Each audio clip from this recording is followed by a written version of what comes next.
এই অবস্থা। যে মনে প্রাণে ভালোবাসতেছে আর সে কি আর গরিব আর ধনী জানে? ভালোবাসলে মনের সাথে মন মিলে গাছতলায়ও দিন কাটে, আর মনের সাথে মন না মিলে পাঁচতলায়ও দিন কাটে না।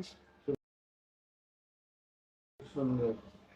তো আসলে আপু আজকে যে এই প্রতিবেদনে আসলেন, আহ, আপনার অভাবনাদের গল্প বললেন, আপনারা যারা দেখবে তাদের উদ্দেশ্য করে আপনার চাওয়া পাওয়া বলা কি আছে?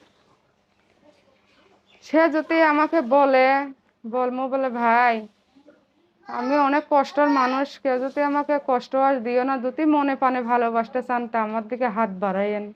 আমরা চাইতেছে জাগা জমিন চাইতেছে, আমরা গরিব মানুষ কেমনে দিমু, এই কারণে পাছাইয়া গেছি। এই মনের মানুষটা কেমন হতে হবে আপনার? মনের মানুষটা যেই রকমই হোক, আমি তো কখনো কারোর ভালোবাসি নাই, সে যাতে আমাকে যাতে আপন কইরা নে, আমি এরকমই একটা মনের মানুষ চাই।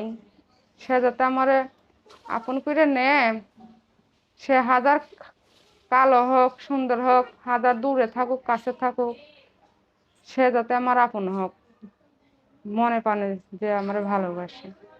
প্রেম ভালোবাসা করেন? না না, আমি তো বলছি আমি করতে পারি নাই প্রেম ভালোবাসা, এরকম হয় নাই আমার জীবনে। হ্যাঁ।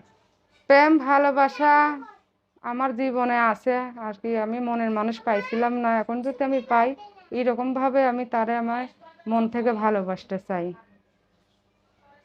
তার সঙ্গে প্রেম করবেন? তার সাথে আমি করব। আর জীবনে প্রেম আসে না? নাই, জীবনে আসেনি আসলে, জমা আরে আমি মন দিব। আপনার সঙ্গে যোগাযোগের মাধ্যম কি? আমার নাম্বার আছে, ফোন নাম্বার। ফোন নাম্বার, নাম্বারে যোগাযোগ হ্যাঁ করুন। নাম্বারে যোগাযোগ করতে আচ্ছা, পারবে। নাম্বারটা দেন। প্রেম ভালোবাসা বিয়ে শাদী সব আপনাদের নিজ দায়িত্বে করবেন, এটা ইউটিউব কর্তৃপক্ষ দায়িত্ব নেয় না। লেনদেন করবেন আপনাদের নিজ দায়িত্বে, ভালোবাসবেন আপনাদের নিজ দায়িত্বে। তো একটি কথা বলতে হয়, সেটি হচ্ছে যারা এই ভিডিও দেখবেন তাদের উদ্দেশ্যে আমরা আসলে আপনাদের কারণে বিভিন্ন জেলা শহরগুলো থেকে ভিডিওগুলি করে থাকি মূলত। সেই প্রত্যাশা রেখে আজকে বিদায় নেব। তার আগে আমরা এই আপুর নাম্বারটা দিয়ে দিচ্ছি। আপু একটু নাম্বারটা বলবেন। আপুর সঙ্গে যোগাযোগ করবেন। তো অবশ্যই ভালো থাকবেন, ভালো রাখবেন, দিন শেষে একটু ভালো কাজ করবেন, এই প্রত্যাশা রেখে বিদায় নিচ্ছি। আসসালামু আলাইকুম।